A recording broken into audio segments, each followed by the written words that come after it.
I am Nasir Mahmood here. So I'll be conducting this webinar on Train the Online Trainer.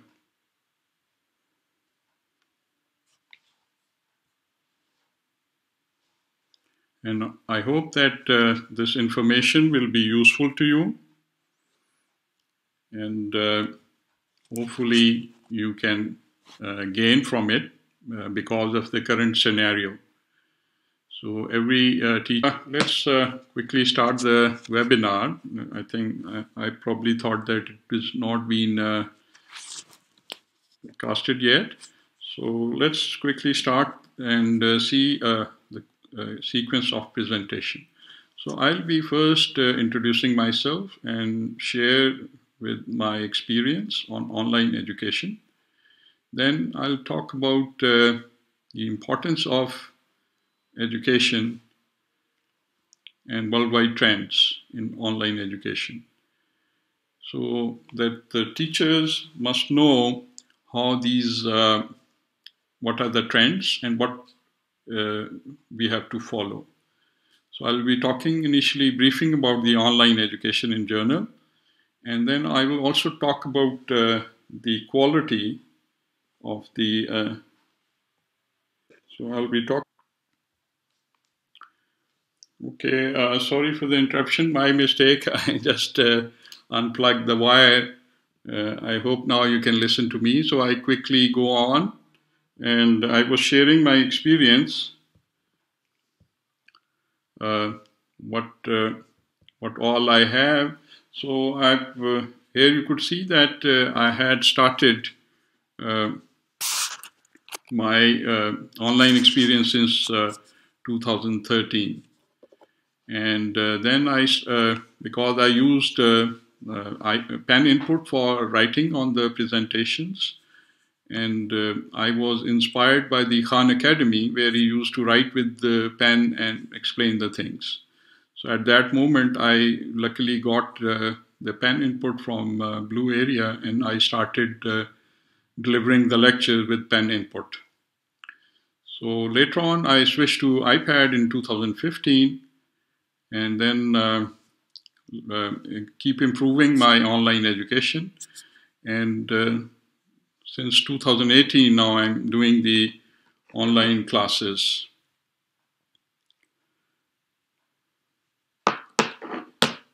So I also done research. I did MS thesis and compared between the physical and the virtual classes. And then I was detailed for online education model for NUST by Rector. And I worked for 1 semester and gave one good model for the NUST. And now we are starting, with the present scenario, I'm also conducting my virtual classes from the physical classroom. And I'm also conducting all my classes and virtual labs through this online scenario. Okay. So traditionally, if you see the importance of online education now, and earlier all the universities were basically switching to online education, but in the present scenario, there's no choice. Everybody is switching to that online education. So the main purpose of online education naturally is more people can be accessible, and it's very convenient for people to take classes.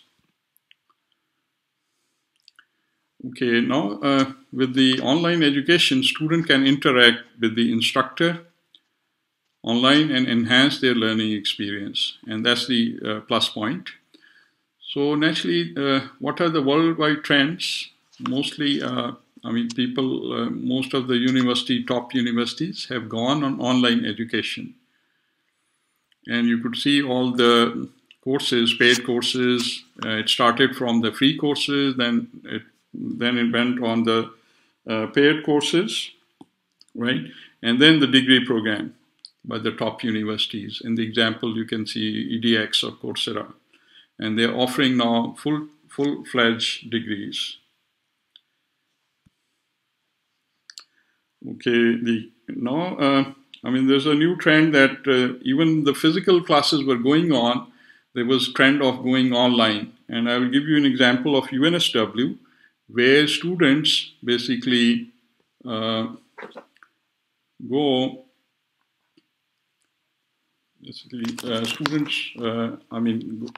the full option to either go online or attend physically.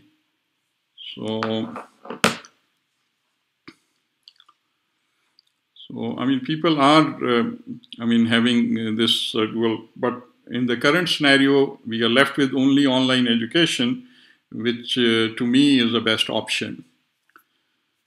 Now the universities, like I will give you an example of ASU, Arizona State University, which is offering different courses like MS and PhD degree programs online.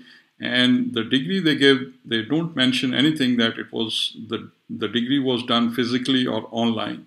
It's basically a ASU degree. So there are new ways now on online learning and all that.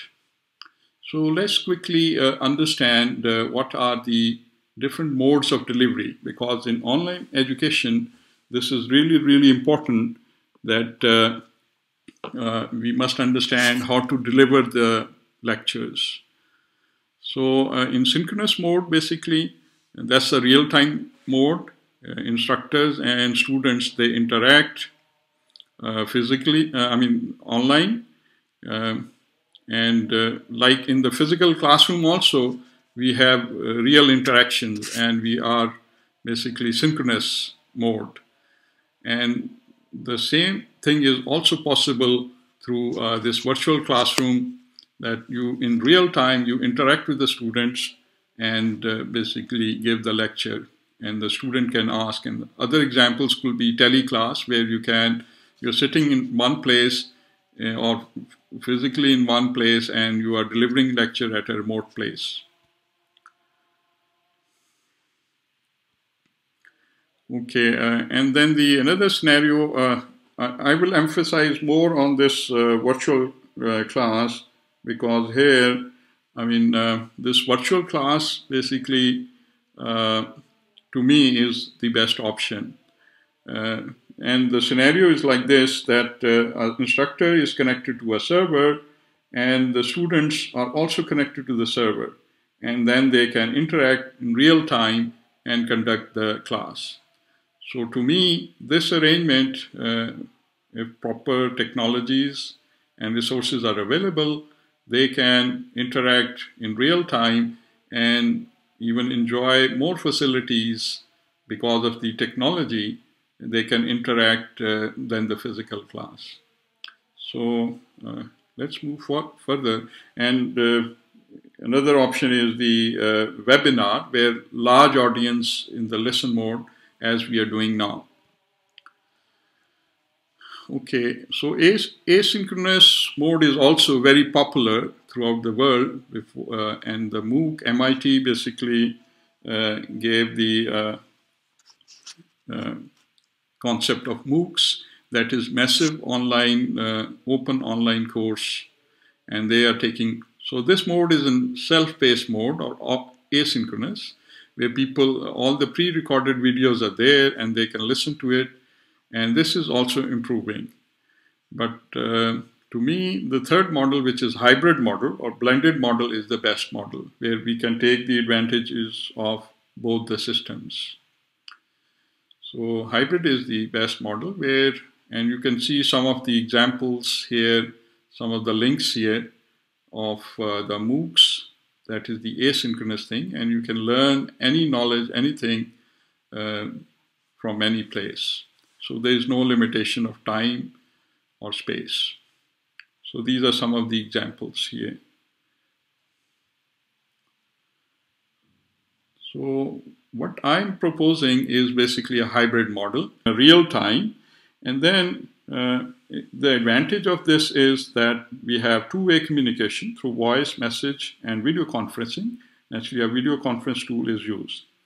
The student can interact with the instructor face-to-face, and the qualities of teaching is enhanced in the physical class due to use of technology and new pedagogy methodologies. And I'll be sharing some of these methodologies with you at the end under the title Best Practices.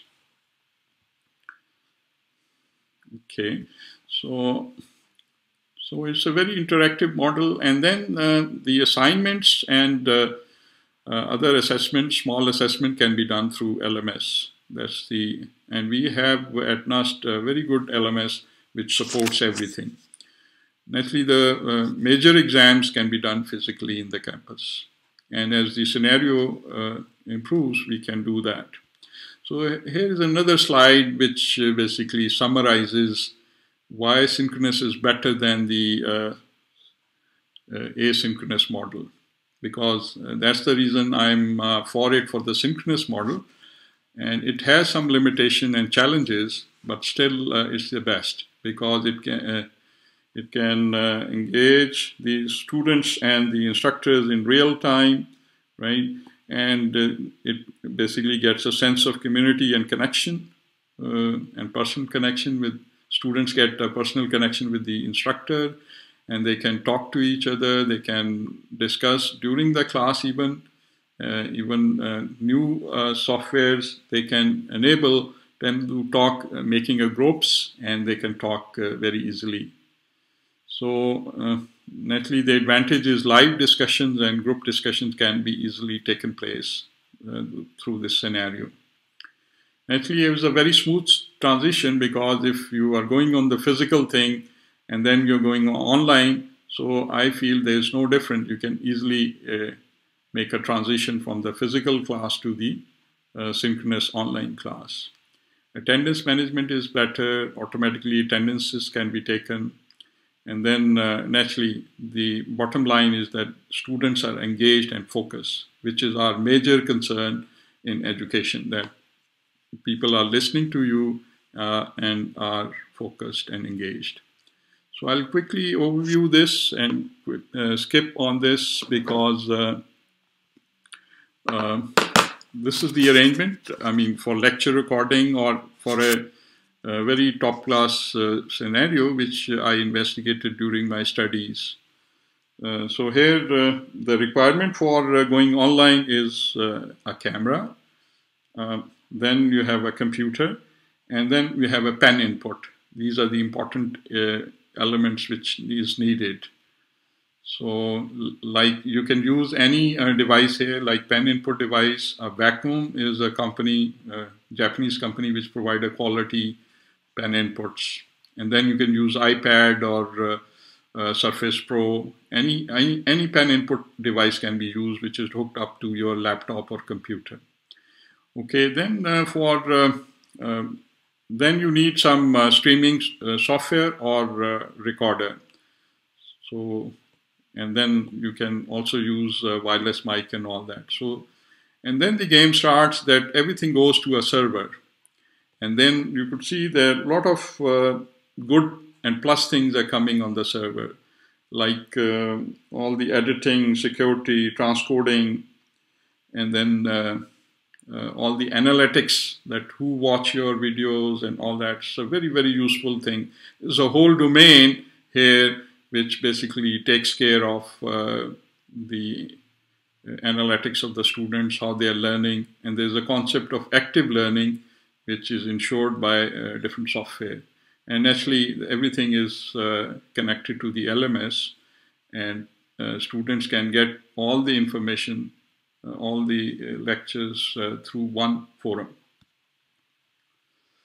Okay, this is the simple arrangement as I do these days. I connect my iPad to the computer, and then normally I do it on using different software, and I'm using Zoom. That is the best software these days to broadcast and engage the students, because it has a lot of facilities other than as compared to the other tools available. And then you can directly upload that video to the LMS. So this is the simple arrangement. So if I talk about the quality, that's an important aspect in online education. So there are different basically parameters, and there's an international quality requirements which are there.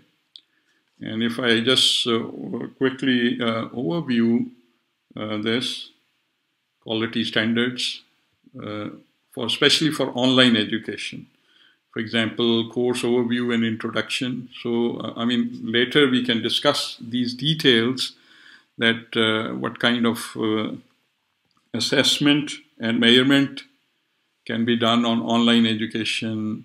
We have to really clearly specify the learning objectives, right? Courses defined and all the instruction material. So there's a complete guideline standards available to which we can compare and we can assess any online program. And I mean, earlier I have been involved in this quality standards, and we had made, with the help of HEC, Higher Education Commission, we worked for 1 year and we made a document that specify all the quality standards and even the implementation of those quality standards. So that will ensure that the online education, there's no compromise on quality. So you could see that takes care of learner support and everything, all the technologies and tools, they are easily embedded. And even this accessibility, which is not important in our area, but it's very important. Any seeker, any learner can attend that thing. Okay, so now I'll talk about purely the virtual classroom, that is the synchronous online classroom. And there are different tools available. I'll not mention the tools because every tool has pros and cons, but naturally people have given now these tools like Shindig. If I point out this Shindig, is like just like a physical environment where you can see all the students here, and even they can make a peer review, they can talk in groups, and you can even ask any student to come on the stage and present. So there's a lot of good tools coming which are enabling, and that's why I have believed that this online education, if proper arrangements and tools are available, we could be better off than physical classroom. So mostly I'm using Zoom. I think that has a lot of facilities like breakout rooms. You can break make the groups and make a group discussion. So all kind of environment which exists in the physical environment can be done with the help of these tools. So other tools I like Big Blue Button, which is a free tool, and other tools are also there. And naturally, MS Team, Microsoft Team is another good option for conducting an online class. Okay, this research I did last summer, and basically we distributed the class in two groups. One was in physical arrangement, and one was subjected to different video conference tools. And we really experimented. And you could see that these are the features. These are some of the features we were really focusing on, that how they are collaborating, what is their participation, and all that. So all these parameters were measured. And actually what we did, we distributed half of the student to physical class, and I conducted the class in the physical environment, and half of the students were virtual. They were sitting on their computers and taking those classes. And after the class, basically we took a quiz to check their learning. And we found that, both were equally good. The virtual students were more excited, and they were learning more because they were focusing on the one screen only. And they could interact, they can raise hand, they can ask questions. And that was very, very, useful experiment I did last summer. So from the instructor point of view, naturally we found that all tools are best, and naturally the Zoom is adding more functionalities, and is giving you an active learning, which is required for the student engagement.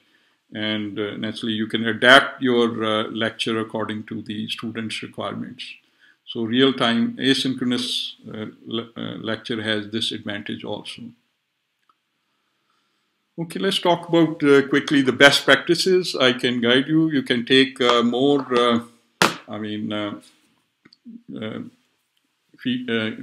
you can always, you are most welcome to take any points later also. So this is how I conduct the classes, and this is a brief points where I can say.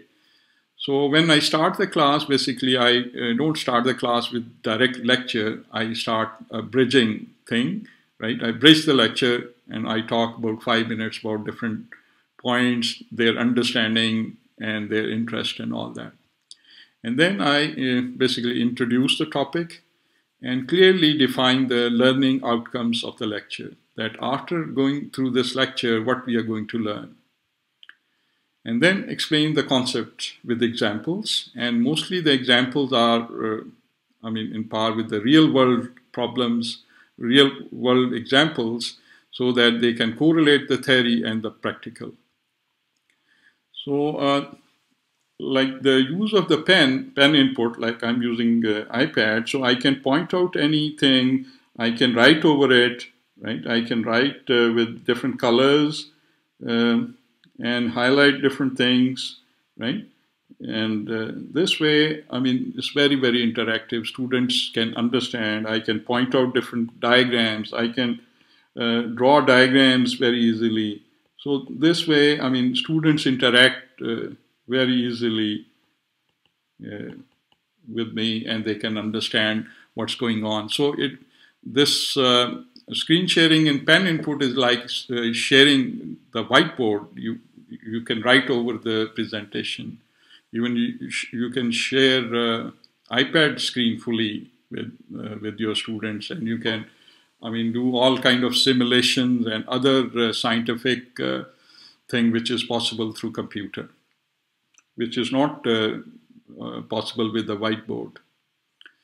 So I generally encourage questions from the students. I've given the liberty to them to ask maximum questions. If they don't ask, I ask the questions to get them engaged.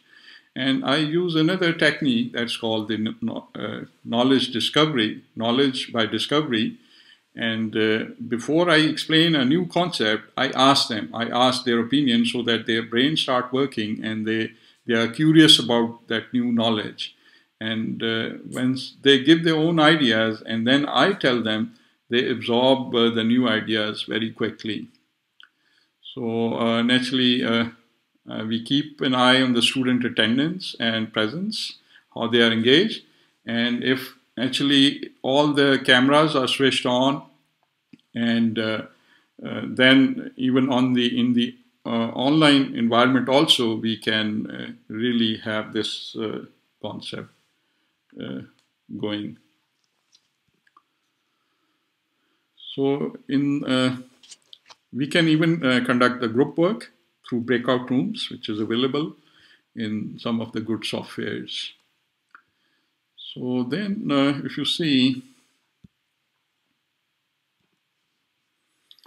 I give practice drills also. If I make them understand what is there, then I give practice drills. And even the best part of the online thing is that they can share their screens, their notebooks, and they can share on the whiteboard. They can, from sitting in home, they can write on the whiteboard and do many things. I normally take some polls also on certain questions, or check their understanding. So with online education, student can interact directly with the instructor by raising hand, or through chat. They can enhance the learning experience. So it's basically, and at the end of the lecture, basically, I give all the learning and summarize the lecture. So this was all what practice I do, and I found that it's very, very effective.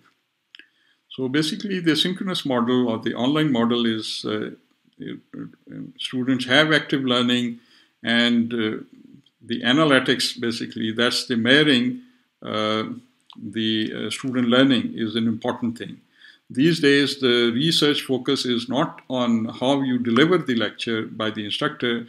It is totally the focus is on active learning of the student, what student receives and what knowledge he has gained.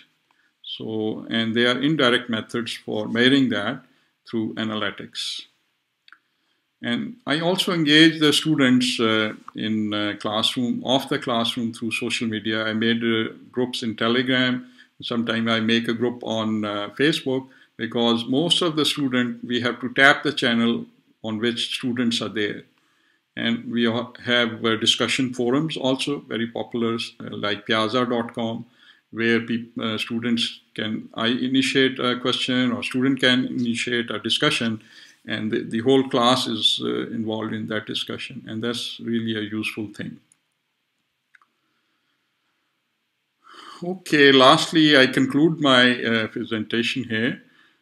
So if you see, synchronous mode to me is the best part, and because it provides an interactive, involving, and two-way communication between students and teachers. Naturally, we are following the hybrid model. That is, that we are doing the synchronous teaching, and the recording of the teaching is shared on LMS or MS Teams, so that they can download that video and then they can recap their lesson. And naturally, LMS has a good power of conducting quizzes and assignments, and we can make best use of our LMS. And naturally, quality of virtual education is improving with the use of technology. Sorry, I wanted to have a very, very interactive session with you, but due to limited time and basically I couldn't take the questions. I wish I would have taken your question and answer your questions. I'm not getting some live chat here on this, otherwise it would have been possible. So you can always interact with me through email. I'll just write down the email again. So anybody has any question, you can just write and I'll be happy to answer that. So let me write down my email again here, nasirm15@gmail.com. Or you can, if you are from NUST, you can approach me through nasir.mahmood@seeks.edu.pk. So I hope that this online webinar went very well. But initially I had a little problem because of the electricity. So I apologize for that, and hopefully anybody want to interact more with me can interact through email with me, and I'll be happy to answer any question. Okay, thank you very much. I just end my presentation. Thanks a lot.